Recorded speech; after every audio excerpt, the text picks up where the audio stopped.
বাংলাদেশের বাইরে পৃথিবীর বিভিন্ন প্রান্তে যেখান থেকে চ্যানেল আই দেখছেন, আপনাদের সকলকে সাদর আমন্ত্রণ তৃতীয় মাত্রা দেখবার জন্যে।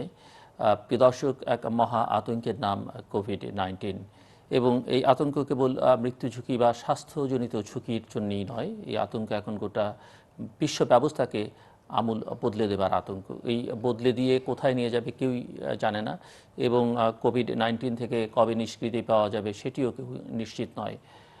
ইতিমধ্যেই গোটা পৃথিবীতে প্রায় 14 লক্ষের বেশি মানুষ কোভিড-19 আক্রান্ত হয়ে শনাক্ত হয়েছেন। আক্রান্তের পরিমাণ হয়তো অনেক বেশি, কারণ শনাক্তকরণ প্রক্রিয়াটা অনেক বেশি আসলে খুব জটিল এই অর্থে যে টেস্ট করার কিট অনেকের কাছে নেই, বা টেস্ট করার প্রক্রিয়াটা অনেকের কাছে সেই অর্থে যথাযথ নয়।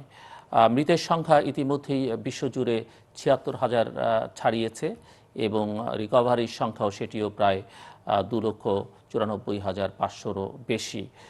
সো গত ২৪ ঘন্টার কিছুটা বেশি সময় ধরে বাংলাদেশের যে হিসেব, সেই হিসেব অনুযায়ী সরকারি হিসেবের মধ্যে অনেক সময় মতপার্থক্য থাকে, বাট আইডিসিআর এর সর্বশেষ হিসেব অনুযায়ী ৫ জন মারা গেছেন এবং ৪১ জন ইতিমধ্যেই শনাক্ত হয়েছেন। কারো কারো মতে মৃতের সংখ্যা বা শনাক্তের সংখ্যা বেশি হলেও হতে পারে, এবং ইতিমধ্যেই এই শনাক্ত করা গেছে এরকম রোগীর সংখ্যা ১৭০-এর বেশি ছাড়িয়ে গেছে। এবং আক্রান্ত মৃত্যুর সংখ্যা যদি তুলনা করা হয়, যেসব দেশের প্রকোপ বেশি এমন দেশগুলোর কাছাকাছি এখন বাংলাদেশ মৃত্যুর হারের বিবেচনায় কাছাকাছি চলে গেছে। এবং এই অবস্থা আসলে থেকে পরিত্রাণের উপায় কি, এবং আমরা প্রতিদিনই চেষ্টা করছি, সমস্যাটা যেহেতু এটি বৈশ্বিক সমস্যা, পৃথিবীর বিভিন্ন প্রান্ত থেকে নানান জনকে যুক্ত করবার চেষ্টা করছি, এক্সপার্টদের, এবং তাদের দেশের অভিজ্ঞতা, তাদের দেশ সম্পর্কে আমরা বোঝার চেষ্টা করছি, এবং আমাদের অভিজ্ঞতা তাদের সঙ্গে শেয়ার করবার চেষ্টা করছি। সব মিলিয়ে আজকের তৃতীয় মাত্রায় কথা বলবার জন্য আমার সঙ্গে অতিথি হিসেবে যারা রয়েছেন, চলুন তাদের সঙ্গে পরিচিত হই। আমার সঙ্গে স্টুডিওতে রয়েছেন মিস্টার সাখাওয়াত খান, তিনি জাতিসংঘের প্রাক্তন কর্মকর্তা, জরুরি মানবিক বিপর্যয় এবং পুনর্বাসন ব্যবস্থাপনার, পূর্ব আফ্রিকা সহ বিভিন্ন দেশে কাজ করেছেন। ইবোলা ম্যানেজমেন্টের সঙ্গে তিনি যুক্ত ছিলেন, এবং ইউএনডিপি, ইউএনএইচসিআর, ইউনিসেফ, ইউনোসম এইসব প্রতিষ্ঠানের সঙ্গে তিনি কাজ করেছেন দীর্ঘ সময়। আমাদের সঙ্গে শরীয়তপুর থেকে যুক্ত হবেন শরীয়তপুরের জেলা প্রশাসক কাজী আবু তাহের, তিনি টেলিফোন আমাদের সঙ্গে যুক্ত হবেন। আমাদের সঙ্গে টার্কির আঙ্কারা থেকে যুক্ত হচ্ছেন doctor Duygu Chala Bayram, India expert, South Asia strategic research centre, Turkey, এবং Chala is a main research interested in the Pacific, Indian domestic policy, Indian foreign policy and Indian defense strategy. Currently she publishes analysis on India at Anadolu Agency, and her India analysis also continue at South Asia Strategic Research Center, GASAM. আমাদের সঙ্গে ঢাকার বাসা থেকে যুক্ত হচ্ছেন BGME এর প্রাক্তন পরিচালক এবং টিম গ্রুপের ব্যবস্থাপনা পরিচালক আব্দুল্লাহিল রাকিব। স্বাগত আপনাদের প্রত্যেককে আমাদের সঙ্গে যুক্ত হবার জন্য। Doctor Duygu Chala Bayram, welcome to the programme. Thank you so much. Stay with us. And mister Sakhawat Khan, আপনাকে দিয়ে আমি আলোচনাটা শুরু করতে চাই যে কোভিড-19 আসলে আমাদের পুরো চিন্তার জগৎটাকেই আসলে আমূল পাল্টে দিয়েছে, এবং এক ধরনের চরম অনিশ্চয়তা, এবং পৃথিবী বোধহয় গত 100 বছরের বেশ খানিকটা সময় ধরে এত অনিশ্চয়তার মধ্যে কখনোই পড়েনি। এবং আমরা বলি যে আমরা অনেক এগিয়েছি, অর্থনীতিতে এগিয়েছি, আমরা গোটা পৃথিবী বিজ্ঞানে, প্রযুক্তিতে অনেক এগিয়েছে, কিন্তু একটি ভাইরাস আসলে প্রমাণ করে দিল গোটা পৃথিবী কতটা অসহায় এই ভাইরাসের কাছে। সো আপনি পৃথিবীর বিভিন্ন দেশে দুর্যোগ মোকাবেলায় কাজ করেছেন, প্রাকৃতিক দুর্যোগ, মনুষ্য সৃষ্ট দুর্যোগ। সো আপনার বিশ্লেষণ কি, গোটা পরিস্থিতিটাকে আপনি কিভাবে দেখেন আপনার চোখে? ধন্যবাদ। আমি শুরুতে এই বিশ্ব ব্রহ্মাণ্ড, নবমণ্ডল, ভূমণ্ডলের যে মালিক, একচ্ছত্র স্রষ্টা এবং নিরঙ্কুশ ক্ষমতার মালিক মহান রব্বুল আলামিন, যিনি শাহেনশাহ বাদশাহ, ইন্না বাদশাহ রব্বিকা লাশাদীদ ইন্নাহু হুয়া ইউবদিউ ওয়া ইউঈদ ওয়া হুয়াল গফুরুল ওয়াদুদ যুল আরশিল মাজিদ ফাআলুল লিমা ইউরিদ। তার প্রশংসা দিয়ে শুরু করছি, যিনি কোরআন মাজিদে ক্লিয়ারলি বলেছেন, ইন্না রব্বাকা ফাআইলুল লিমা ইউরিদ, নিশ্চয়ই আমি যা ইচ্ছা তাই করি। অ্যান্ড তিনি আরও বলেছেন, লা ইলাহা ইল্লাল্লাহু ওয়াহদাহু লা শারীকা লাহু লাহুল মুলকু ওয়া লাহুল হামদু ওয়া হুয়া আলা কুল্লি শাইইন কাদির। এ ধরনের যে আল্লাহ রব্বুল ইজ্জতের ডিক্লারেশন, এটা দিয়ে এটাই প্রমাণ হয় যে এই পৃথিবীটা বরিস জনসনের নয়, অ্যাঙ্গেলা মার্কেলের পৃথিবী নয়, ডোনাল্ড ট্রাম্পেরও পৃথিবী নয়, লিং শিপিং কিংবা আমাদের কোনো বড় পৃথিবীর নেতাদের নয়।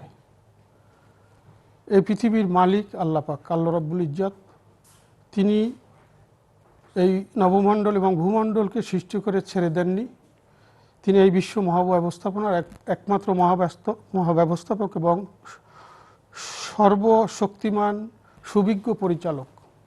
এটাই প্রমাণ করে যে আমরা এই পৃথিবীতে শুধুমাত্র তার আজ্ঞাবহ। Nobody is here above the law and justice. Everybody has to comply with the norms and principles laid by him. এখন দ্বিতীয় যে বিষয়ে আমি কিছু কথা রাখতে চাই এখানে, সেটা হলো যে আমরা আসলে মানুষ যে অত্যন্ত অসহায়, এবং আমরা যে অন্য সৃষ্টির মতো খুব অসহায় সৃষ্টি আল্লাহ রব্বুল ইজ্জতের, সেটা এখানে প্রমাণিত হয়ে গেছে। যে আমরা যে কোনো অন্য লোয়ার স্ট্যাটাস অ্যানিমেলের মতোই, আমাদের সায়েন্টিফিক ডেভেলপমেন্ট যতই হোক না কেন, we are not above the capacity of Allah. We have to come back to him. এটা প্রমাণ হয়ে গেছে। এবং within the framework of his laid down policies and principle. এবং সে কারণে কোভিড-19 গোটা পৃথিবী জুড়ে ঘোরাফেরা করছে। হ্যাঁ, সেটা এর কিছু ক্লারিফিকেশন আছে। প্রথম ক্লারিফিকেশন হলো ছোট্ট করে যে আপনার পৃথিবীতে অশ্লীলতা বেড়েছে, যেটা আল্লাহ পাক পছন্দ করেন এবং তিনি নিষেধ করেছেন ক্লিয়ারলি।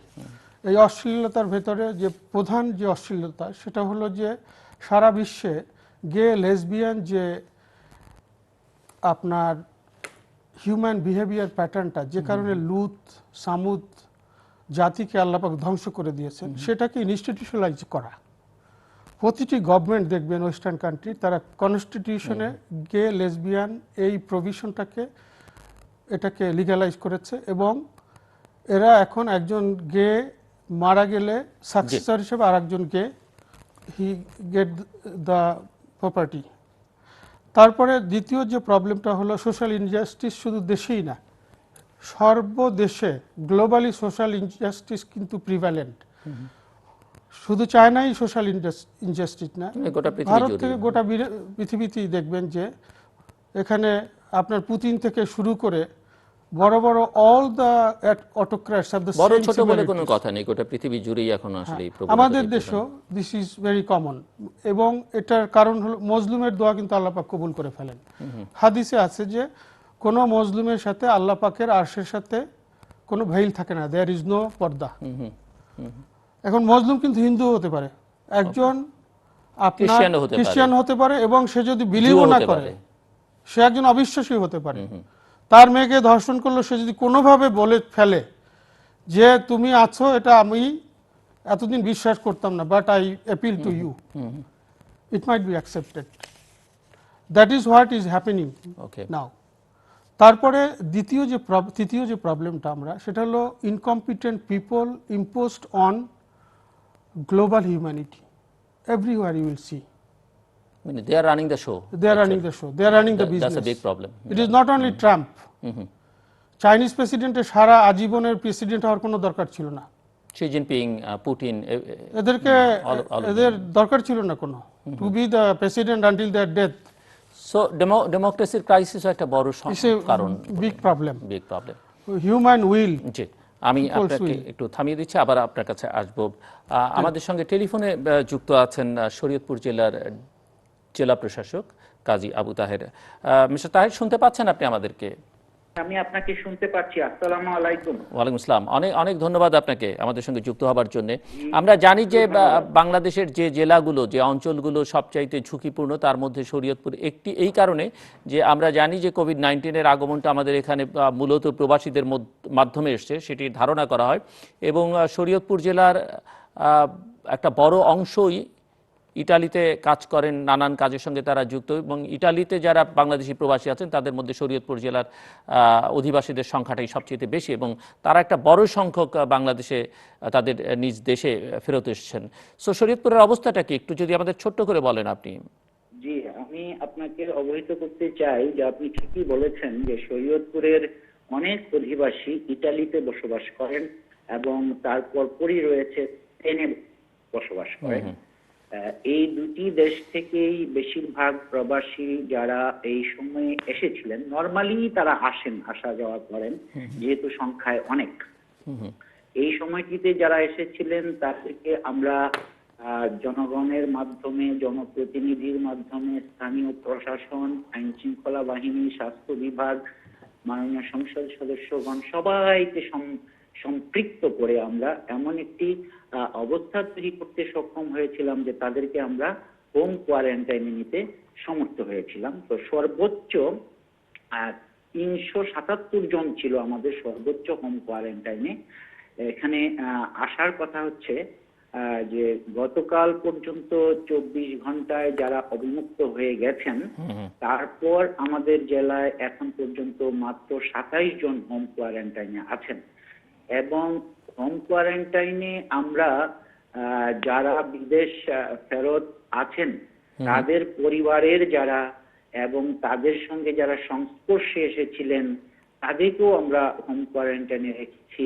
এবং যাদের সাধারণত এই সময়টিতে জ্বর, সর্দি, হাঁচি, কাশি হয়ে থাকে তারাও হোম কোয়ারেন্টাইন অনুসরণ করছেন। মিস্টার তাহের, লকডাউন করা হয়েছে কি শরীয়তপুরের? আমরা একজন শরীয়তপুরের নড়িয়ার অধিবাসী একজন আমানুল্লাহ ব্যাপারী, যার বয়স 60 ঊর্ধ্ব, তিনি অন্যান্য অসুখ বিসুখেও আক্রান্ত ছিলেন, বিশেষ করে হৃদরোগ ছিল। তিনি ঢাকায় যাওয়া আসা করতেন তার ছেলে মেয়ের বাড়িতে। তিনি কোন এক দেওয়ানবাগি পীরের এখানে ওরসেও গিয়েছেন কোন এক সময়, অতি সাম্প্রতিক কালে। তো শেষ পর্যন্ত তিনি যে কোথা থেকে এটি মানে তার শরীরে এসেছে এটি তো এখন আইডেন্টিফাই করা ডিফিকাল্ট। শেষে গত 1 তারিখে যখন নড়িয়া হসপিটালে আসে তখন তাকে হৃদরোগের রোগী হিসেবে পরিস্থিতি জটিল ছিল বলে তাকে ঢাকায় বক্ষব্যাধিতে রেফার করা হয়। সেখানে যখন তিনি চিকিৎসাধীন ছিলেন তখন পরীক্ষায় ধরা পড়ে তার করোনা পজিটিভ। এর বাইরে কি মিস্টার তাহের আর কোনো শনাক্ত রোগী আছে শরীয়তপুর জেলায় এই মুহূর্তে? না, আমাদের এখানে এই মুহূর্তে আমাদের ইনস্টিটিউশনাল কোয়ারেন্টাইনে কেউ নেই। আমাদের আইসোলেশনে গতকাল একজনকে আনা হয়েছে, তিনিও আইডেন্টিফাইড নন, তার নমুনা আমরা পরীক্ষার জন্য পাঠিয়েছি। বাট আপনারা সর্বোচ্চ সতর্কতাটা বজায় রেখেছেন? জি জি, আমরা এই যাবত 12 জনের নমুনার জন্য পাঠিয়েছিলাম পরীক্ষার জন্য, 12 জনেরই নেগেটিভ রেজাল্ট। আমি আরেকটা বিষয় একটু আপনার দৃষ্টি আকর্ষণ করতে চাই এবং আপনি ছোট্ট করে উত্তরটা দেবেন। সেটা হচ্ছে যে আমরা জানি যে এর একটা অর্থনৈতিক সংকটও ধীরে ধীরে খুব ঘনীভূত হচ্ছে এবং অসহায় দরিদ্র মানুষরা আসলে চরম সংকটে আছে। তো তাদের জন্য নানা রকমের সাহায্যের ব্যবস্থা সরকারের দিক থেকে করা হয়েছে। প্রধানমন্ত্রী কিছু প্যাকেজও ঘোষণা করেছেন এবং প্রধানমন্ত্রী আপনারা যারা 64 জেলায় জেলা প্রশাসক আছেন তাদেরকে নানান দিক নির্দেশনাও দিয়েছেন। সো এই সময় আসলে শুধুমাত্র সরকার নয়, সরকারের পাশে নানান মহল থেকে যে যেভাবে পারে সহযোগিতার হাত বাড়িয়ে দেবার কথা। সো আমরা গত কয়েকদিন ধরে দেখছি যে সামাজিক যোগাযোগ মাধ্যমে এবং কোনো টেলিভিশনেও আপনার সম্পর্কে এই অভিযোগ কেউ তুলেছেন যে বিএনপির রাজনীতির সঙ্গে যুক্ত কেউ ত্রাণ সহায়তা দিতে চেয়েছেন, আপনাদের সহযোগিতা চেয়েছেন, আপনি সেই সহযোগিতা দিতে অস্বীকৃতি জানিয়েছেন বা করতে চাননি। একটু আপনি আমাদেরকে ক্লারিফাই করবেন যে আসলে কেন আপনি চাননি বা কি ঘটনা? বিষয়টি আমি আপনাদের সদয় অবগতির জন্য উপস্থাপন করছি যে আসলে গত বৃহস্পতিবার অর্থাৎ 2রা এপ্রিল জনৈক সাইদ আহমেদ, চেয়ারম্যান আহমেদ ফাউন্ডেশন, তিনি আবেদনকারী, আবেদন করেছেন বরাবর জেলা প্রশাসক শরীয়তপুর। সেখানে তিনি আবেদনের বিষয় ছিল ডামুড্ডা, ভেদরগঞ্জ ও গোসাইরহাট উপজেলায় তিনি ত্রাণ বিতরণ করতে চান। আমি তার আবেদনটি নিয়ে এসেছিলেন একজন ভদ্রলোক, তাকে আমি বলে দিয়েছি যে আপনারা এই আবেদনটি করবেন সংশ্লিষ্ট উপজেলা নির্বাহী অফিসারের বরাবর, তিনি এই বিষয়টি সমন্বয় করবেন, ত্রাণ বিতরণ করবেন। তো আমি সেই আবেদনের গায়েও লিখে দিয়েছি, এটি রেকর্ডেড, আবেদনের গায়েও আমি লিখে দিয়েছি যে ইউএনও ডামুড্ডা, ভেদরগঞ্জ ও গোসাইরহাটের সাথে যোগাযোগ করুন, তারা বিষয়টি সমন্বয় করবেন। অনুমতি দেওয়া গেল না, মানে হচ্ছে জেলা প্রশাসক সরাসরি অনুমতি দিয়ে দিলে, আমি কিছুদিন যাবৎ লক্ষ্য করছিলাম যে সামাজিক দূরত্ব বজায় না রেখেই, যেমন ঘূর্ণিঝড় হলে বা বন্যা হলে যেমন ত্রাণ সামগ্রী দেওয়া হয়, মানুষ গাদাগাদি করে লাইনে দাঁড়িয়ে সে ত্রাণ সামগ্রী নিয়ে যায়, এবং যারা ত্রাণ সামগ্রী বিতরণ করেন তারাও গাদাগাদি করে থাকেন, এইরকম একটা পরিস্থিতি দুই একদিন লক্ষ্য করে আমরা ওয়েবসাইটে এবং বিভিন্ন ইলেকট্রনিক ও প্রিন্ট মিডিয়াতে, আমাদের ফেসবুক পেজে এবং আমাদের জেলা প্রশাসনের একটি মিডিয়া সেল আছে, সেই সব জায়গায় আমরা আহ্বান জানিয়েছি যে এই কাজটি করা যাবে না। কারণ আমরা সরকার থেকে স্পষ্ট নির্দেশনা পেয়েছি এবং সেই নির্দেশনা অনুযায়ী আমরা একেবারে তীক্ষ্ণ নজর রাখছি। আমরা সরকারি ত্রাণ বিতরণ করছি, মানুষের ঘরে ঘরে পৌঁছে দিচ্ছি, আমরা সামাজিক দূরত্ব বজায় রাখছি। আপনি চাইছেন যে উপজেলা পর্যায় থেকে হোক, এটি আপনি সরাসরি করতে চান? একটু সময় আপনার কাছ থেকে চাই, একটু ছোট্ট করে আমাকে শেষ করতে হবে। দূরত্ব, যেহেতু সামাজিক দূরত্বটা এখানে খুবই ইম্পর্টেন্ট, কারণ করোনা থেকে মুক্তি পাওয়ার জন্য এটি ম্যান্ডেটরি। তো এই অবস্থায় আমরা চেয়েছি যে বেসরকারি ত্রাণ সহায়তা, বেসরকারি ব্যক্তি প্রতিষ্ঠান সংস্থাকে আমরা আমাদের ওয়েবসাইটে, ফেসবুক পেজে, মিডিয়া সেলে আহ্বানও জানিয়েছি, এবং যারাই আমাদের কাছে যোগাযোগ করেছেন তারা তাদের ত্রাণ সামগ্রী আমরা বিতরণের জন্য আমরা সমন্বয় করেছি, এবং আমাদের এইসব মিডিয়ায় আমরা তাদেরকে অভিনন্দনও জানিয়েছি ছবি দিয়ে। এই জনৈক সাইদ আহমেদ, তিনি যদি এই বিষয়টি, আমার লেখাটি বা আমি যে ভার্বাল ইনস্ট্রাকশনটি দিয়েছিলাম যে এই তিনজন ইউএনও বরাবর যোগাযোগ করুন, তারা সমন্বয় করবেন, এটি যদি তারা না বুঝে থাকেন তাহলে আমার সঙ্গে তারা যোগাযোগ করতে পারতেন যে আমরা এটা বুঝতে পারিনি। এবং ওনার পক্ষে যত সাংবাদিক আমাকে ফোন করেছে তারপর দিন থেকে শুরু করে এ যাবৎ, আমি তাদের সবাইকে বলেছি যে আমি তো আহ্বান জানাচ্ছি বেসরকারি ধন্যবাদ আসার জন্য।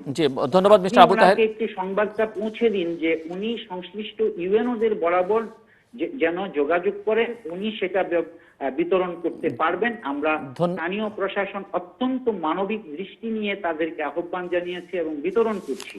এখানে রাজনৈতিক দৃষ্টিভঙ্গি কাজ করছে না, উপর থেকে আমাদেরকে এই ধরনের কোনো নির্দেশও দেওয়া হয়নি। অনেক ধন্যবাদ মিস্টার কাজী আবু তাহের। এবং সাংবাদিকটা আসলে কারো পক্ষ নিয়ে আপনাকে ফোনও করা উচিত নয়, করবার কথাও নয়, কারণ সাংবাদিকের কারো পক্ষ নেওয়া উচিত নয়। তবে আপনি যেটি আপনার কথা বোঝা গেল যে এক ধরনের ভুল বোঝাবুঝি হয়েছে এবং এটি যেন না হয়, এবং সেটি একটু বলতে চাই, শেষ করতে হবে আমার। এই চ্যানেল আইতে মেট্রো স্যাম সৌজন্যে টু দা পয়েন্ট অনুষ্ঠানে একজন রাজনৈতিক ব্যক্তিত্ব, আমি নাম বলতে চাই না, তিনি বলেছেন যে জেলা প্রশাসক শরীয়তপুর এটি অনুমতি দেননি এবং গিয়ে এটি বন্ধ করে দিয়েছেন। এটি আসলে একেবারেই অসত্য, একেবারেই বিভ্রান্ত। অনেক ধন্যবাদ মিস্টার কাজী আবু তাহের আমাদের সঙ্গে শরীয়তপুর থেকে টেলিফোনে যুক্ত হবার জন্য। মিস্টার আব্দুল্লাহ রাকিব, শুনতে পাচ্ছেন আপনি আমাদেরকে? কি আমরা কোভিড-19 যখন উহানে প্রথম আক্রমণ করলো, তারপর থেকে আমরা এই আলোচনার মধ্যে যাচ্ছিলাম যে পৃথিবী একটা ধীরে ধীরে সংকটের মধ্যে হয়তো পড়বে, কারণ চায়নার ব্যবসা বাণিজ্য সারা পৃথিবীর সঙ্গে, বাংলাদেশের সঙ্গেও তাদের অনেক ইনভেস্টমেন্ট আছে, এখানে অনেক মেগা প্রজেক্টের সঙ্গে তারা যুক্ত, অনেক ব্যবসা তাদের সঙ্গে আমাদের আছে। তো সেখান থেকে আমরা আসলে বাংলাদেশের অর্থনীতির ভবিষ্যৎ নিয়ে উদ্বেগ উৎকণ্ঠা প্রকাশ করছিলাম, আমার অতিথিরা করছিলেন, এবং আমাদের তৈরি পোশাক খাত কীভাবে ঝুঁকির মধ্যে পড়তে পারে সেই আলোচনার মধ্যেও আমরা ছিলাম। এবং পরে দেখা গেল যে কোভিড-19 আসলে চীনের মধ্যে আর সীমাবদ্ধ নয়, এটি ছড়িয়ে পড়েছে গোটা বিশ্ব জুড়েই, এমনকি বাংলাদেশেও। এবং এই আলোচনার প্রথম থেকে আপনাদের যারা আরএমজি সেক্টরের সঙ্গে যুক্ত নেতৃবৃন্দ, তারা এক ধরনের প্রণোদনার চাইছিলেন সরকারের কাছে, এবং বাংলাদেশের প্রধানমন্ত্রী তিনি প্রথম প্রণোদনা যেটি ঘোষণা করলেন সেটি আসলে আরএমজি সেক্টরের জন্যই 5,000 কোটি টাকা। এবং সেই প্রণোদনা ঘোষণার পরেও আমরা নানান কিছু দেখলাম যে সরকার অফিসার সব কিছু বন্ধ করলেন, সরকারি ছুটি ঘোষণা করলেন, গার্মেন্টস ফ্যাক্টরিগুলি বন্ধ করে দেওয়া হলো। সেখানে অবশ্যই কিছুটা ফাঁক ফোকর ছিল বলতে হবে এই ঘোষণার মধ্যেও, কেননা কিছু কিছু ফ্যাক্টরি খোলা রাখার কথাও বলা হয়েছে। বাট সবাই গ্রামে ছুটে গেল শ্রমিকরা তাদের বাড়িতে। আবার তা হঠাৎ করে দেখা গেলো যে গার্মেন্টস ফ্যাক্টরি খুলে দেওয়া হচ্ছে, তারা ফেরত আসতে শুরু করলেন। এবং সেটি নিয়ে আমরা সামাজিক যোগাযোগ মাধ্যমে নানান সমালোচনা, শেষ মুহূর্তে প্রধানমন্ত্রীর সিদ্ধান্তে বিজেএমএ প্রেসিডেন্ট অনুরোধ জানালেন গার্মেন্টস মালিকদের যে আপনারা ফ্যাক্টরি বন্ধ রাখেন, এবং সেই অসহায় শ্রমিকরা আসলে তাদের বাড়ি ফেরাও অনেক সমস্যার মধ্যে পড়তে হলো, কষ্টদায়ক হলো। এবং কালকে আমার এখানে একজন শ্রমিক নেত্রী ছিলেন, গার্মেন্টস শ্রমিক নেত্রী, তিনি বলছিলেন যে এখনো পর্যন্ত, যখন কালকে আমরা তার সঙ্গে কথা বলছিলাম, 800 ফ্যাক্টরি খোলা আছে। সো আমি একটু আপনার কাছ থেকে শুনতে চাইবো একজন, এবং আমি জানি যে গার্মেন্টস সেক্টর আপনি একজন বড় উদ্যোক্তা, গোটা বিষয়টা আসলে কিভাবে দেখছেন? মানে আপনাদের নিজেদের মধ্যে কোনো সমন্বয়ের অভাব আছে? ধন্যবাদ ভাই, আমি সবাইকে সালাম। আমি বাংলাই বলি, but G G please. if Chala is us, because I think Chala cannot understand Bangla, but we have to speak since this is on the air. So Chala, if you allow me to speak Bangla, I would love to speak in Bangla. প্রথম দিকে আমরা যখন 25 তারিখে আমরা ফ্যাক্টরিগুলোকে বন্ধ করার জন্য চেষ্টা করি, বা প্রথম থেকেই আসলে এখানে সমন্বয়ের অভাবটা ছিল। আমি বলবো যে আমাদের গভর্নমেন্টের বিভিন্ন অর্গানাইজেশনেই একটা সমন্বয়ের অভাব ছিল। যে আপনি যদি কলকারখানা অধিদপ্তরের লেবারগুলো দেখেন, তারা কিন্তু আমাদের লেবার মিনিস্ট্রি কিন্তু বলেছে কারখানার চাকা চলছে, এটা আপনার 20 তারিখের কথা। পরবর্তীতে কলকারখানা অধিদপ্তর থেকে কিন্তু কোনো চিঠি আজকে পর্যন্ত দেওয়া হয়নি ফ্যাক্টরি বন্ধ থাকবে। পরবর্তীতে চিঠিটা রিফাইন করা হলো, যে সমস্ত ফ্যাক্টরির ওয়ার্ক অর্ডার আছে এবং যারা পিপি প্রোডাকশন করছে তারা চলবে, বাকিরা বন্ধ থাকবে। তো ওয়ার্ক অর্ডার তো সব ফ্যাক্টরি আছে, কম বেশি সবারই আছে, এবং অনেকের এই শিপমেন্টের তাড়াও আছে। কারণ আপনার 30%, 50% অর্ডার না হয় ক্যান্সেল হয়ে গেছে, অনেক ফ্যাক্টরির হয়তো আরো বেশি হয়েছে, কিন্তু কিছু অর্ডার তো রয়ে গেছে। এখন আমাদের সামনে যে বেতন আছে, আমাদের সামনে যে খরচ আছে, সেটাকে পোষাতে হলে সব ফ্যাক্টরি শিপমেন্টের তাড়া আছে। বাট একই সাথে আমরা কিন্তু কখনোই বলিনি যে আমরা সরকারের বিরুদ্ধে কোনো কিছু করছি বা আমরা নিজ স্বার্থেই করছি। আমরা কিন্তু সরকারের সাথে সম্পূর্ণ সহায়তামূলক ইয়েই করছিলাম। সরকার আমাদের এখানে ল এন্ড অর্ডার, এখানে দিক নির্দেশনা সবকিছুই আমরা সরকার কাছ থেকে পাই, এবং আমরা বলবো যে আমরা কৃতজ্ঞ। সরকার সবসময় আমাদের সাথে আছেন। এই সেক্টর যেহেতু অনেক বেশি কন্ট্রিবিউট করে, সরকারের পক্ষ থেকেও আমরা ওই সাপোর্টটা সবসময় পাই, ওই এনকারেজমেন্ট বলি, অ্যাসিস্ট্যান্স বলি, সেটা পাই।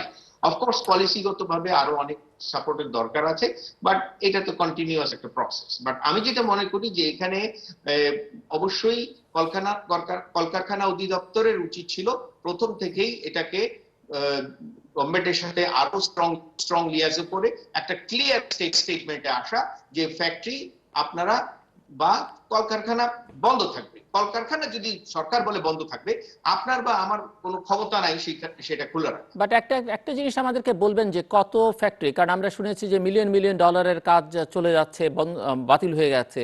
তো এরকম তো একটা ধারণা তাহলে দিতে হবে যে কি পরিমাণ ফ্যাক্টরি বন্ধ হয়েছে, তাদের কাজ নেই, কি পরিমাণ ফ্যাক্টরি চালু রাখার মতো কাজ আছে। এরকম একটা স্ট্যাটিস্টিক্সকেই আমরা বিজেএমের কাছ থেকে পাওয়া উচিত বলে মনে করেন আমাদের নাগরিকদের বা সরকারের?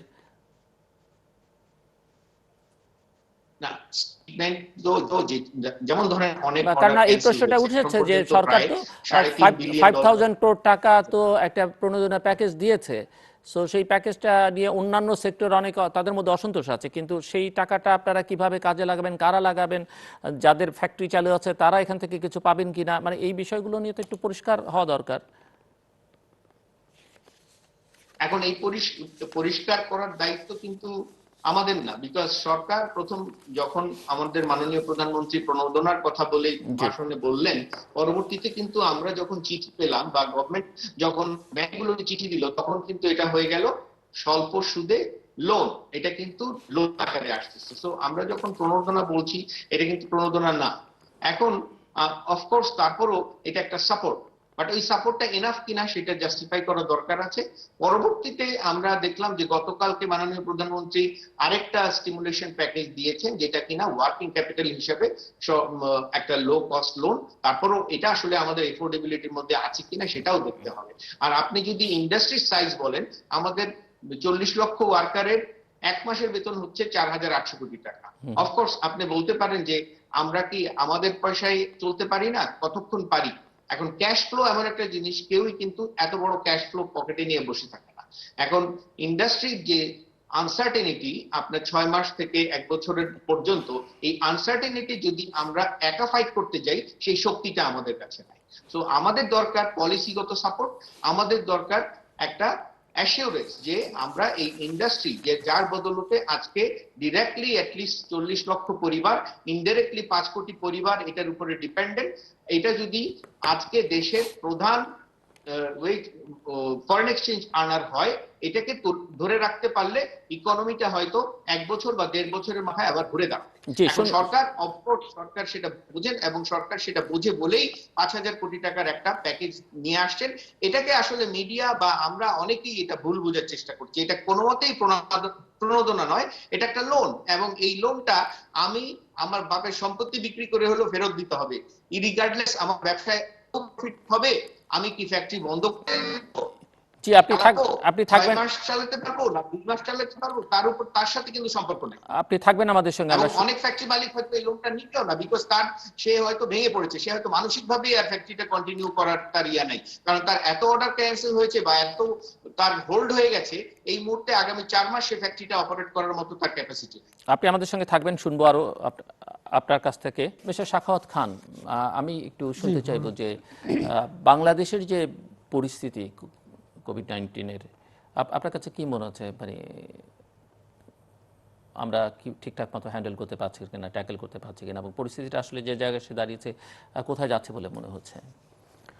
আমি প্রথমত রাকিব ভাইয়ের একটা এই আলোচনার প্রেক্ষিতে একটা পয়েন্ট রেজ করতে চাই এখানে। সেটা হলো, এটা অপ্রাসঙ্গিক কিনা জানি না, তারপর আমি বলবো, আমি বিজিএমএর প্রেসিডেন্টের সাথে যোগাযোগ করেছিলাম ওনাদের এই পলিসির ব্যাপারে, বিশেষ করে কুইকলি টেম্পোরারি লে অফ দ্য আর ছুটি দেওয়া এতগুলো ওয়ার্কারদের। আমি ওনাকে লিখেছিলাম যে একটা রিটেনশন পলিসিতে আসেন, সেটা হলো শ্রমিকদের ঢাকাতে রাখা ফর দ্য টাইম বিং। 3টা ইস্যুতে আমি ওনাকে যোগাযোগ করেছিলাম ইমেইলে। একটা হলো জেইকা এবং ইউরোপিয়ান ইউনিয়নের সাথে মিটিংয়ে আসা, ওনাদের ফাইন্যান্সিয়াল কোন ধরনের সাপোর্ট ওনারা পেতে পারেন তাদের কাছ থেকে, আর বায়ারদের আপনার অর্ডার রিটেনশনের জন্য তাদের সাথে কোনভাবে ওনারা হেল্প পেতে পারেন from the donor perspective, donor community থেকে। তো এক্ষেত্রে একটা বিষয় আমি যেটা বলবো সেটা হলো শ্রমিকদের যে ছুটি দেওয়াটা এবং তাদেরকে ঢাকাতে না রাখা যে সিদ্ধান্তটা, এটা একটু ভুল ছিল, এবং এমার্জেন্সিতে এ ধরনের হতে পারে, আমিও দেখেছি কিন্তু এমার্জেন্সি এভাবে হয়। দ্বিতীয় যে বিষয়টা, আমি আমাদের শরীয়তপুরে ডিসি সাহেবের যে পয়েন্টটা, সেই পয়েন্টটা একটু ফিরে যেতে চাই, ইফ ইউ অ্যালাউ মি। সেটা হলো, হ্যাঁ, ইতালিয়ান যে এক্সপ্যাট্রিয়েটরা এসছিল, এরা আসার আগে জানুয়ারির 26 তারিখে আমি আপনার হেলথ সার্ভিসের সেক্রেটারির কাছে একটা ইমেল পাঠিয়েছিলাম, চিঠি, মোটামুটি বলেছিলাম যে আপনারা এমার্জেন্সি কোয়ারেন্টাইনে এই যে চায়না এবং ইতালি বাউন্ড এয়ারক্রাফটগুলোকে নেন, যেহেতু 3টা এয়ারপোর্ট, এটা আপনারা ইজিলি হ্যান্ডেল করতে পারবেন। তো এ ব্যাপারে কি করেছে আমার জানা ছিল না, তবে ইতালিয়ানরা কেন এসছে এ ব্যাপারে আমি ইতালিতে খোঁজ নিয়েছি। তারা একটা ছুটি পেয়েছে হঠাৎ করে, এবং দে জাস্ট ট্রাস্ট। মোস্টলি তারা ইনফর্মাল সেক্টরে কাজ করে। হ্যাঁ, ইনফরমেশনে যে জাস্ট যে ran out of the country, তারা এখানে এসে তাদের আত্মীয় স্বজনের সাথে আইডলিং অ্যারাউন্ড বা সময় কাটানোর জন্যই এসছে। কিন্তু কথা হলো যে 900 ইউরো খরচ করে তারা এসছে রিটার্ন টিকিট নিয়ে, তারা ইচ্ছা করলে 3 মাস ওই টাকায় থাকতে পারত। গভর্নমেন্টের একটা ইমিডিয়েট সিদ্ধান্ত নিতে পারতো থ্রু দ্য এম্বাসি যে you stay there, will give you some Bangladesh government, Bangladesh government, যেটা করা হয়নি। It was a very fatal decision. Secondly, এটা কোয়ারেন্টাইনের যে বিষয়টা, এটা আমাদের দেশে এত ভিরোলজিস্ট, এত ডাক্তার, এত ভালো এক্সপার্টিস থাকা সত্ত্বেও তারা কেন মাননীয় মন্ত্রীকে বা এই লেভেলে ডিসিশন নিতে পারেনি, বিষয়টি আমার কাছে একটু মনে হয় যে ইট ওয়াজ আনপ্রেসিডেন্টেড। এ ধরনের ডিসিশন নেওয়া ভুল হয়েছে। এখন আসি গ্লোবাল পার্সপেক্টিভে, আপনার বাংলাদেশের ইকোনমিক যে সিনারিও আমি দেখতে পাচ্ছি সেটা হলো, সিনারিওর আগে বুঝতে চাইছি আমি যে এই প্যান্ডেমিক আসলে আচ্ছা কোভিড-19 যে ডিজিজ ট্রান্সমিশন প্যাটার্ন সম্পর্কে একটু বলতে হবে। যদি এই ব্যাপারে বলতে হয়, আমাদের বিহেভিয়ার প্যাটার্ন বাংলাদেশদের যে সাধারণত সোশ্যাল ডিস্টেন্সে আমরা কিন্তু কালচারালি বিশ্বাসী না, নাম্বার 1। কোভিড-19 অনেকটা এবোলার মতো দ্য ডিজিজ প্যাটার্ন, একটা এনজুটিক, প্রথম অ্যানিম্যাল থেকে হয়, তারপরে ম্যান টু ম্যান, ইভিডি, যেটা আপনার আপনার কাছ থেকে এই প্রসঙ্গটা পরে আসি। মনে হয় চালাকে আবার পাওয়া গেছে, ওর সঙ্গে একটু কথা বলি আমরা, অনেকক্ষণ ধরে সে আমাদের সঙ্গে আছে। ডক্টর দুইগো চালা বৈরম, can you hear me? Yes, I can hear you. Okay. So far, I know that around 30,217 have been infected, 649 have died, and at least 1,415 are in a serious critical condition in Turkey. So what is the latest situation in Turkey, and what's your personal take on COVID-19?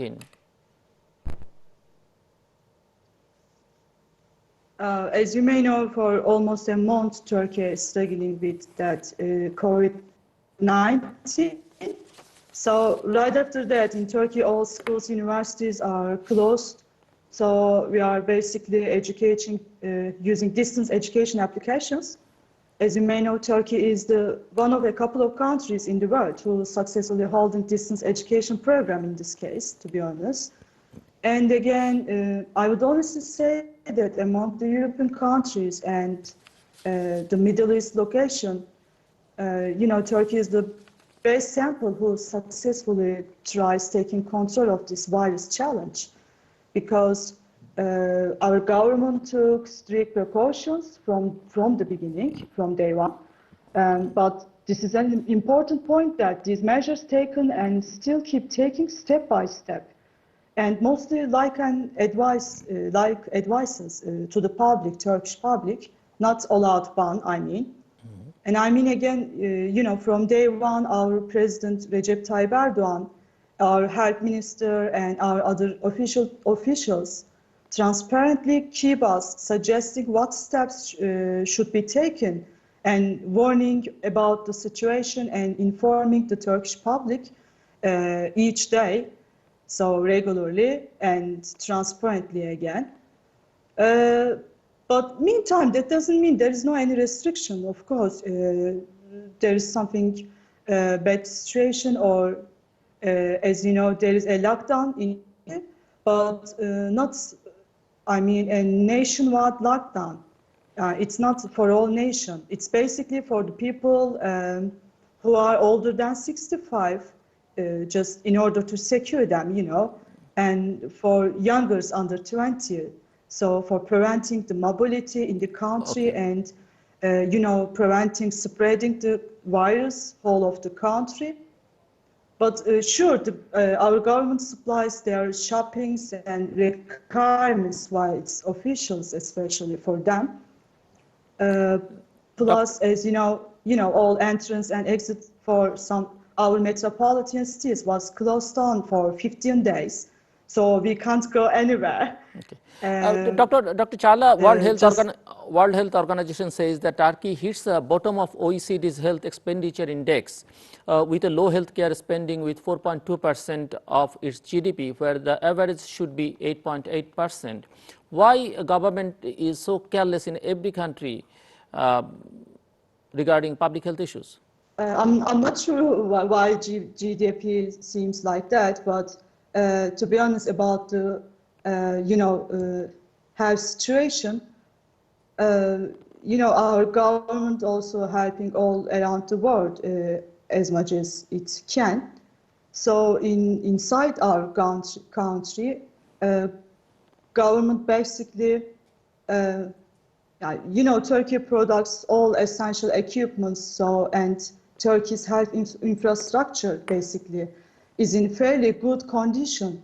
In terms of personal medicine equipment and intensive care facilities, to be honest. So we are also, our government also building lots of city hospitals all around our cities. Turkey has 81 cities. So in all cities we have a big, massive hospitals with full facilities. But Dr. So- Dr. Challa, Middle East-based popular media site Al Monitor reported that Turkey and COVID-19 is another Italy in the making. It also reported that government's capacity makes Turkey's war on COVID-19 harder. Do you think the government should take bold initiatives right now?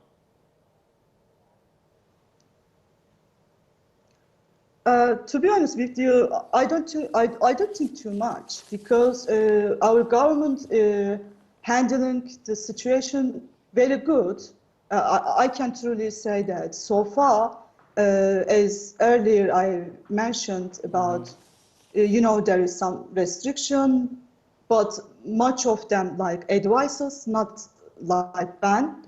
And our Turkish public, our community also keep doing what our officials say. So I think I don't think there is no need too much. Okay, So, okay. Chala, stay with I us. seriously see everything is okay. All right. In the beginning, you said by numbers, our cases and our death tolls, but I must highlight that on that issue,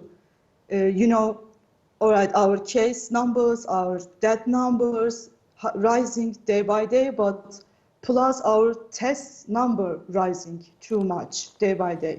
Okay. And again, I must highlight on that, all of cases, I truly say that, maybe let's not say all of, but a big part of that positive cases, positive tests, linking from abroad, basically, especially from European countries, the United States.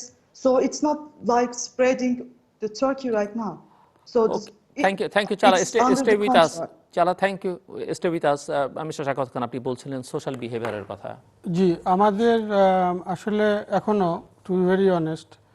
So আমি যেটি জানতে চাইছিলাম যে সিচুয়েশনের মধ্যে আমরা এখন এই মুহূর্তে দাঁড়িয়ে আছি, আপনি কি মনে করছেন যে এটা আসলে কোথায় গিয়ে ঠেকতে পারে, বা হোয়াটস ইউর প্রেডিকশন? এটা আমার যেটা মনে হয়, it can drag until July, 1 July. কেন মনে হচ্ছে আপনার কাছে? এটা মনে হচ্ছে আমাদের যে আপনার কন্টামিনেশন বা কন্টেজিয়াস সিনড্রোমটা, এটা কিন্তু বেশ স্লো পেসে এগোচ্ছে। মানে স্পোরিডিক একটা এরিয়াতে না, যেমন নিউ ইয়র্কে whole bunch, and then some very remoted আপনার স্টেটে দেখবেন খুব একটা অতটা না।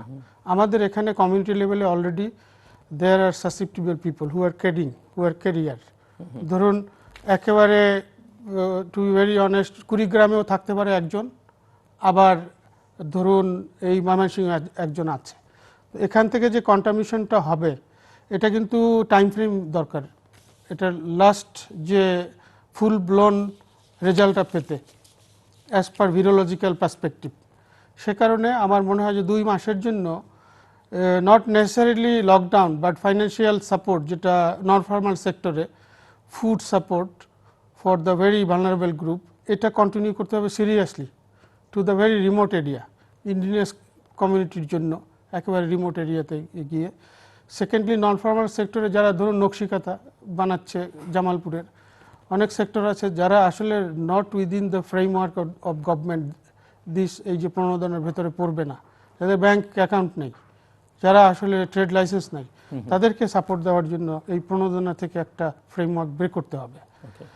এটা আর আমাদের যে এই কোভিড-19-এর যে স্প্রেডিং বা ট্রান্সমিশন প্যাটার্ন, সেটা আপনি to be very honest, diamond princess যে শিপটা প্রথম যেখানে জাপানিজ, ওখানে সবাইকে ইভ্যাকুয়েট করার পরে 17 দিন পরে RNA টেস্ট করেছে and the Covid was found but not active.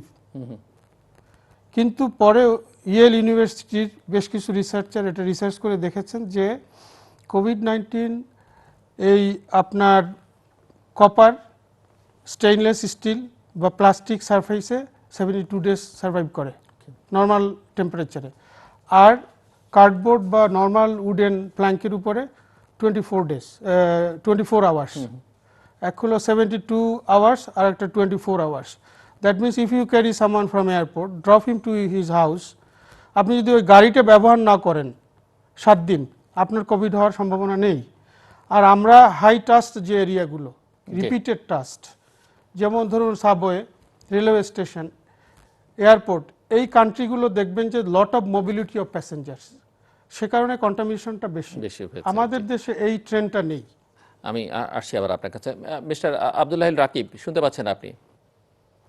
So এখন যে পরিস্থিতি, ইতিমধ্যেই RMGর জন্য এবং অন্যান্য সেক্টরের জন্য প্রধানমন্ত্রী বেশ কিছু প্যাকেজ ঘোষণা করেছেন, স্টিমুলাস প্যাকেজ। যদিও অনেকেই মনে করে থাকেন যে আসলে বাংলাদেশের একটা ইকোনমিক রিকভারি প্ল্যান দরকার, সেটা নিয়ে হয়তো বিতর্ক থাকতে পারে ইকোনমিস্টদের মধ্যে বা নীতি নির্ধারকদের মধ্যে। সো আপনি কি দেখছেন যে আসলে আপনার প্রেডিকশন কি, যে কোথায় গিয়ে আসলে দাঁড়াবে শেষ পর্যন্ত আমাদের অর্থনৈতিক ঝুঁকিটা, এবং সেটি মোকাবেলার জন্য আর সুনির্দিষ্ট কি কোনো পরামর্শ আছে কিনা? ধন্যবাদ ভাই। আমরা আমাদের যে RMG সেক্টরটা, এটা টোটালি এখনো এক্সপোর্ট বেস। আমাদের লোকাল RMG যে ডিমান্ড বা হয়তো গ্রো করছে, বাট এই মুহূর্তে আমাদের যে এন্টায়ার আর্নিং এটা আসলে এক্সপোর্ট থেকে আসে। সো আমরা প্রথম পর্যায়ে চায়না যখন কোভিড-19-এ আক্রান্ত হলো, তখন আমাদের কনসার্ন ছিল আমাদের র মেটেরিয়ালস, আমাদের সোর্সিং ইয়েটা। তার পরবর্তীতে দেখা গেল যে ফেব্রুয়ারির এন্ডে মোটামুটি ওরা রিকভার করে গেল। তখন বাই দ্য টাইম আবার আমাদের যে কাস্টমার বেস, যে গ্লোবালি ইউরোপ, USA, সেখানে অ্যাটাক হলো। তো আমরা ইভেন্চুয়ালি দেখা গেল যে অর্ডার হোল্ড হতে থাকলো, ক্যান্সেল হতে লাগলো। সো আনসার্টেনিটিটা বেড়ে গেল। এখন গত 2 সপ্তাহ থেকে এইটা কিন্তু আমাদের দেশে চলে আসছে। সো কাইন্ড অফ লাইক টোটালটাকে যদি আমরা 3টা ভাগ করি, আমরা কিন্তু এখন আমাদের উপরে যে আনসার্টেনিটিটা আসছে, আজকে কিন্তু যে অর্ডারগুলো ক্যান্সেল হয়নি, যে অর্ডারগুলো এপ্রিল মেতে শিপমেন্ট হওয়ার কথা, এগুলোও একটা আনসার্টেনিটিতে পড়ে গেল। আচ্ছা, আপনি আমাদেরকে বলবেন যে এই অর্ডারগুলো কি স্প্রিং এর, সামারের, মানে কোন সময়কার অর্ডার, কি ধরনের প্রোডাক্টের অর্ডার? এগুলো আলটিমেটলি আমাদের মেতে, যেমন এপ্রিল মেতে শিপমেন্ট হতো, এগুলো ওখানে গিয়ে জুলাই আগস্ট বা স্প্রিং, এটা সামার এবং স্প্রিং, মোট কথা হচ্ছে যে আপনার জুলাই, আগস্ট, সেপ্টেম্বর, অক্টোবর এই সময়টায় ওই 4টা মাস। এখন কি হবে যে আমাদের এই প্রোডাক্ট গুলো কিন্তু নেক্সট একবারে হোল্ড হয়ে গেল আনটিল নেক্সট ইয়ার মার্চ। এখন এই যে একটা সিজন লস, এবং আপনি যদি রিপোর্ট গুলো দেখেন, অ্যানালাইসিস গুলো দেখেন, মেককেনজি রিপোর্টে অলরেডি বলছে যে এটা ক্রিসমাস পর্যন্ত এফেক্ট করে। ক্রিসমাস পর্যন্ত যদি এফেক্ট করে, তারপর আমাদের নেক্সট সিজনটাও যদি এফেক্টেড হয়ে যায়, আমরা আগামী সামারের আগে কোনো প্রোডাকশন পাবো না। তাতে করে আমাদের যে ফ্যাক্টরির অপারেশনাল কস্ট, এবং একটা ফ্যাক্টরির এখানকার যেহেতু লেবার ইন্টেন্সিভ একটা ইন্ডাস্ট্রি, এখানে কিন্তু ওয়েজেসটা একটা major part of the operation. এই ওয়েজেসটা আমাদের জন্য একটা হিউজ প্রেশার। অফকোর্স আমরা যদি ফ্যাক্টরি চালাতে পারি, যতটুকু চালাতে পারবো প্রপোর্শনেটলি আমরা ততটুকু হয়তো এফোর্ট। যে ভাই বললেন যে আমাদের ডিজিএমই বা ফ্যাক্টরি মালিকদের পক্ষ থেকে ওই সময় ফ্যাক্টরি ওয়ার্কারদের ছেড়ে দেওয়াটা ছিল একটা সিদ্ধান্ত।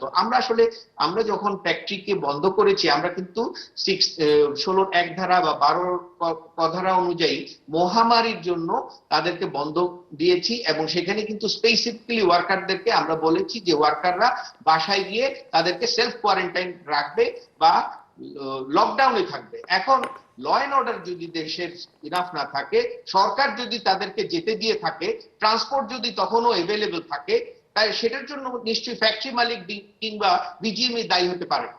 আমি শক্তভাবে মনে করি যে দেশের আইন যদি শক্ত থাকে, এই লোকগুলা গেল কিভাবে এবং এই লোকগুলো আবার ফেরত আসলো কিভাবে? জি, যদি লকডাউনই থাকে, যদি প্র্যাকটিসিং যদি থাকে, তাহলে আমরা কিভাবে এটাকে এখন পুরো দোষটা চলে আসতেছে আমাদের উপরে।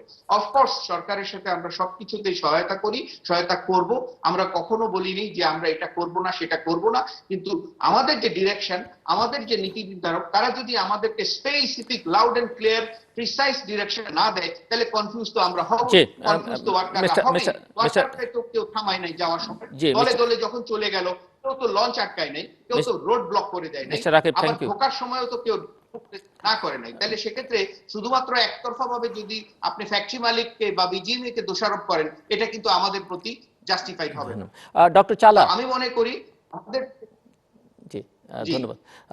Dr. Challa, with the virus scare coming hot on the heels of war jitters from Turkey's military involvement in Syria, according to Al Monitor, I was quoting Al Monitor.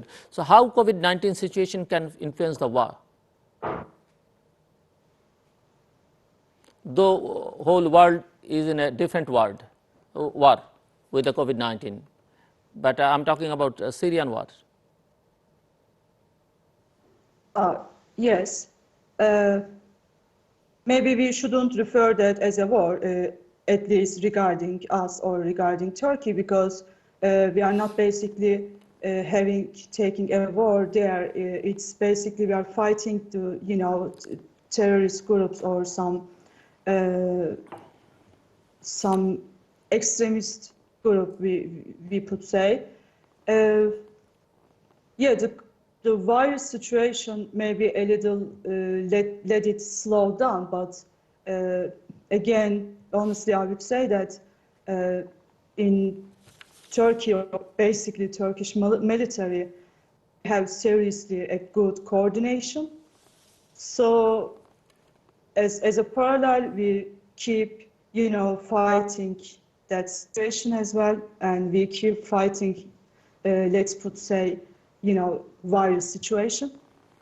আপনি বলছিলেন যে এই কার্ভটা আস্তে আস্তে উঠতে থাকবে এবং ইট উইল ডুইন্ডল ব্যাক, এটা আস্তে কমবে, কিন্তু এর সামগ্রিক বাংলাদেশে আপনি এর প্রভাব কি দেখেন? একটু ছোট করে আমরা একটু শেষের দিকে, এবং সামগ্রিকভাবে বিশ্ব রাজনীতি অর্থনীতিতে কি বা আন্তর্জাতিক সম্পর্কের ক্ষেত্রে, কূটনীতির ক্ষেত্রে কি? আমার মনে হয় যে corona it can change the global politics also.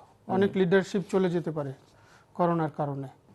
Corona is a wave, it could just have a great havoc to the political overall scenarios in the global politics especially.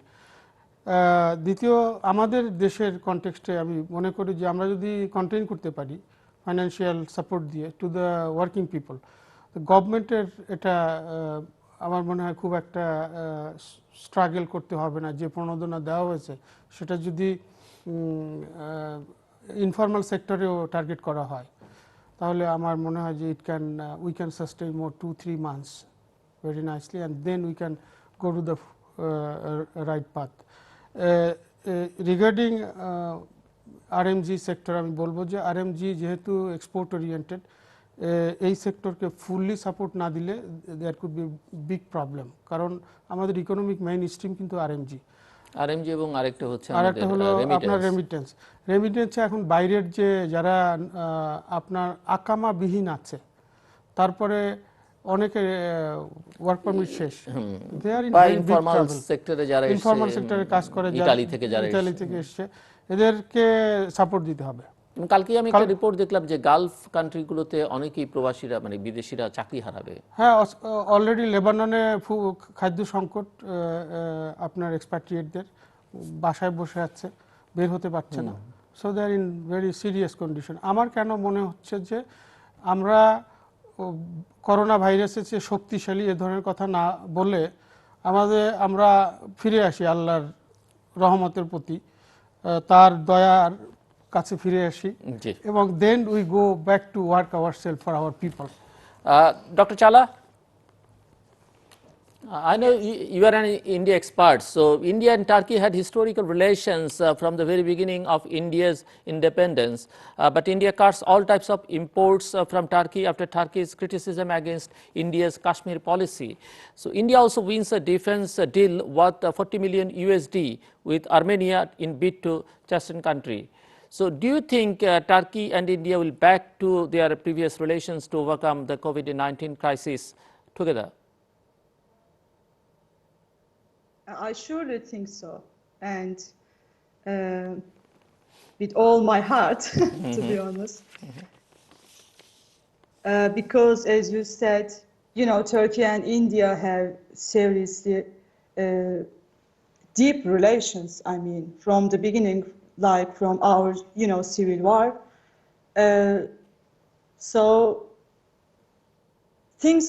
all things are gonna be all right, I think, because the last time there was a shipyard deal, so it might gonna be deal delayed or extended, but it's not like that. Mister Abdullahil Rakib, so আপনি একটু আমাদেরকে মানে বলবেন যে আসলে যা কিছু হয়েছে এর মধ্যে থেকে এখান থেকে আসলে সবাইকে আমাদের ঘুরে দাঁড়াতে হবে এবং সম্মিলিতভাবেই উদ্যোগ নিতে হবে, কোনো বিশেষভাবে কাউকে আলাদা করে দেখলেও হবে না, আবার সমন্বিত পদক্ষেপ দেখতে হবে, কাউকে অবহেলা করা যাবে না। যেমনটা মিস্টার খান বলছিলেন যে আমাদের তৈরি পোশাক খাতকে সর্বোচ্চ সহায়তা দিতে হবে, কারণ এটি আমাদের অর্থনীতির একটা অন্যতম চালিকা শক্তি। আমাদের যারা প্রবাসী আছেন, যারা রেমিটেন্স পাঠান, তাদের দিকে মনোযোগ দিতে হবে, কারণ আমরা জানি আমাদের রেমিটেন্সটা মূলত শ্রমিক যারা বিদেশে কাজ করেন তাদের থেকে আসে। সো আপনারা কি এর মধ্যে এই সব বিষয় নিয়ে যা কিছু ঘটলো তারপরে বিজেপি নেতৃবৃন্দ নিশ্চয়ই বসছেন, বা আপনারা যারা শীর্ষ ব্যবসায়ী, সো কি করা উচিত বলে আসলে মনে করেন? এরকম কোনো পরিকল্পনা বা পরামর্শ সরকারের জন্য, নিজেদের জন্য, অন্যদের জন্য? দেখুন, এই মুহূর্তে আমরা সবাই চিন্তা করছি ফায়ার ফাইটিং, রাইট? একটা ক্রাইসিসের মধ্যে দিয়ে টোটালি যাচ্ছে এন্টায়ার গ্লোব, এবং এই মুহূর্তে যে আনসার্টিনিটি গুলো আসছে এবং ইমিডিয়েট যে নিড গুলো, যে আমাদের ফ্যাক্টরির ওয়েজেস বা ফ্যাক্টরির অপারেশনাল এক্সপেন্স, যে আগামী কিন্তু কেউ আদৌ টিকে থাকবে কিনা, সেই যে চেষ্টা বা সার্ভাইভালের যে এফর্ট, সেটাকেই আসলে স্ট্র্যাটেজি আকারে আমরা নিচ্ছি যে কে কিভাবে টিকে থাকবে। অফকোর্স যদি আবার এই অ্যালাইনমেন্টটাতে আমরা ফিরে আসতে পারি, আজকে এই কোভিড-19 আর অ্যাকচুয়ালি প্রত্যেকটা মানুষকে, প্রত্যেকটা গ্লোবাল স্ট্র্যাটেজিকে আমার মনে হয় একটা এফেক্ট দিবে, এবং অফকোর্স যে এতে করে আমরা আশা করি হয়তোবা আমাদের যে একটা অপরচুনিটি সেটাও বের হতে পারে, যে গ্লোবালি যদি আপনি মনে করেন যে sustainability, being responsible for the globe হয়, সেক্ষেত্রে ওয়ার্ল্ডের এই মুহূর্তে সবচেয়ে বেশি গ্রিন অ্যান্ড সাস্টেইনেবল ফ্যাক্টরি বা এনার্জি এফিশিয়েন্ট ফ্যাক্টরি গুলো বাংলাদেশেই আছে। That can be an option.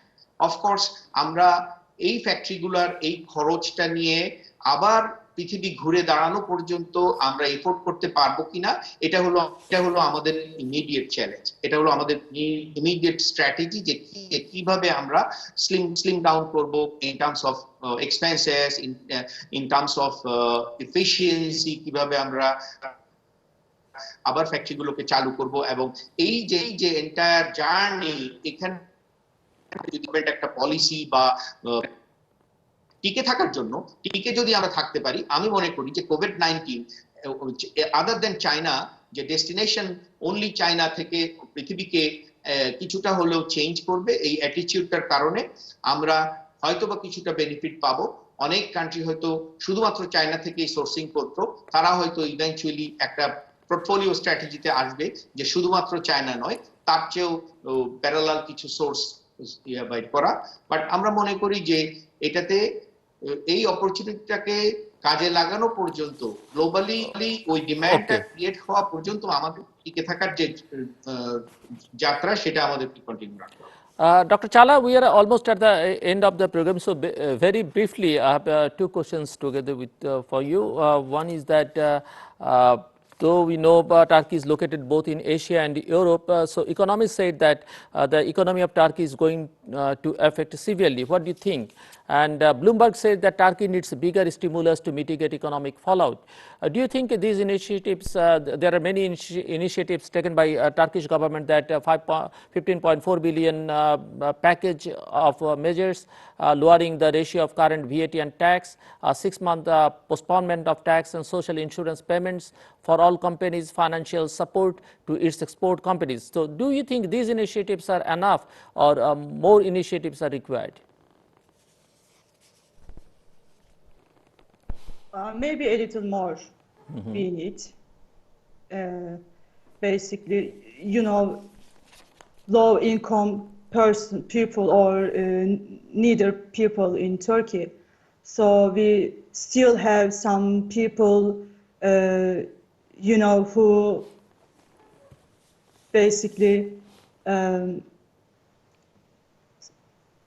so neither maybe, so low income. So we still need to think them, or our government seriously takes a good job, but still there is a little more. But so far, I would truly say that, just taken steps, so really going good, and especially from, infrastructure business or some business world or some industrial world, so healthcare.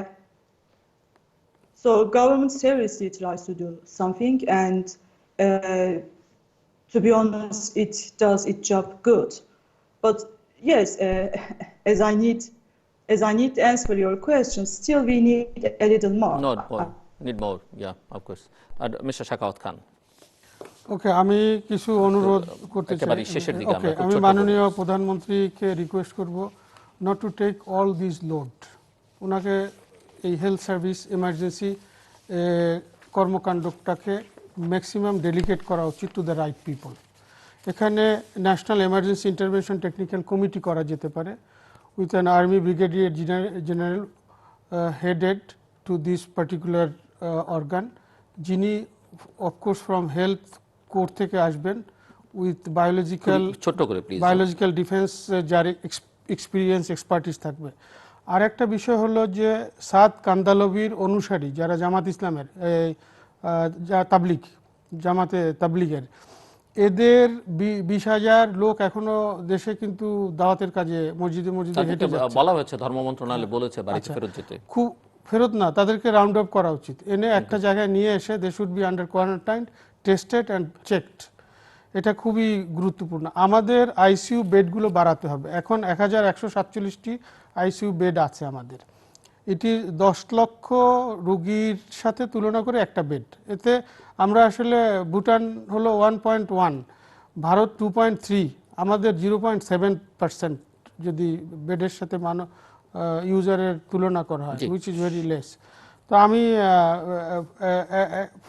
একেবারে শেষের দিকে যেটা বলবো সেটা হলো, আমাদের সবাইকে ওই রাজনৈতিক যে ব্যাকগ্রাউন্ড এটা ভুলে গিয়ে let us try to fight this menace, and it is a war, so we should not compromise the war with anyone. And প্রত্যেকটা জেলায় একটা করে হোটেল ক্লিয়ার করা উচিত for the health worker, so that they can stay, take shower and rest over there. ধন্যবাদ। Mister Rakib, এক লাইনে কিছু বলবেন? জাস্ট এক লাইনে, জাস্ট ইন ওয়ান লাইন। জি, আমরা সবাইকে বলবো যে দেখুন, আমাদেরকে ভুল বুঝবেন না, আমরা ইকোনমিতে যতটুকু কন্ট্রিবিউট করছি সেটাকে যদি আপনারা সম্মান করেন, আমাদেরকে সাপোর্ট করেন, আমরা সরকারের সাথে, জনগণের সাথে একসাথে কাজ করে এই ইন্ডাস্ট্রিটাকে যদি তুলে ধরতে পারি এবং ধরে রাখতে পারি, তাহলে পরে এই দেশের অর্থনীতির চাকাতে আমরা যতটুকু কন্ট্রিবিউট করছি, এটা আসলে সমন্বিতভাবে সমন্বিত একটা সফল প্রচেষ্টা আমরা কন্টিনিউয়াস রাখতে পারি। ধন্যবাদ mister Sakhawat Khan, mister Abdullah Hil Rakib, doctor দুইগো চালা বেরম, এবং আমাদের সঙ্গে যুক্ত ছিলেন কাজী আবু তাহের, শরীয়তপুর জেলার জেলা প্রশাসক। আপনাদের সকলকে আমাদের সঙ্গে যুক্ত হবার জন্য, কথা বলবার জন্য ধন্যবাদ। ডক্টর দুইগো চালা বেরম, thank you so much, thank you for being with us. Thank you, thanks indeed.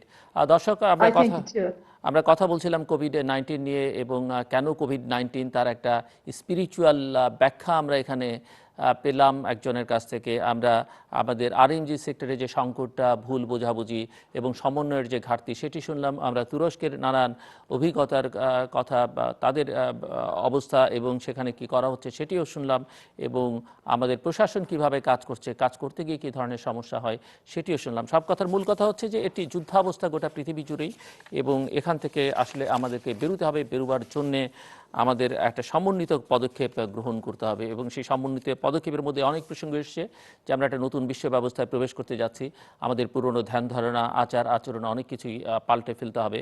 আমাদের সংযোগ স্রষ্টার সঙ্গে প্রতিষ্ঠা করতে হবে, একই সঙ্গে আমাদের যারা রাষ্ট্র পরিচালনা রাজনৈতিক সঙ্গে যুক্ত আছেন তাদের জনগণের সঙ্গে সংযোগটা প্রতিষ্ঠা করতে হবে, এবং সেটি যদি তারা করতে ব্যর্থ হন তাহলে অনেকের পায়ের নিচের মাটি আসলে শেষ পর্যন্ত থাকবে না।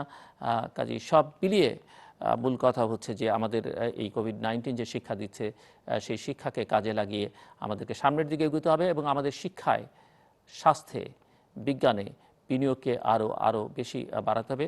দর্শক, আমাদের সঙ্গে থাকবার জন্য আপনাদের অসংখ্য ধন্যবাদ। সবাই নিরাপদে থাকবেন, ভালো থাকবেন এবং বাড়িতে থাকবেন।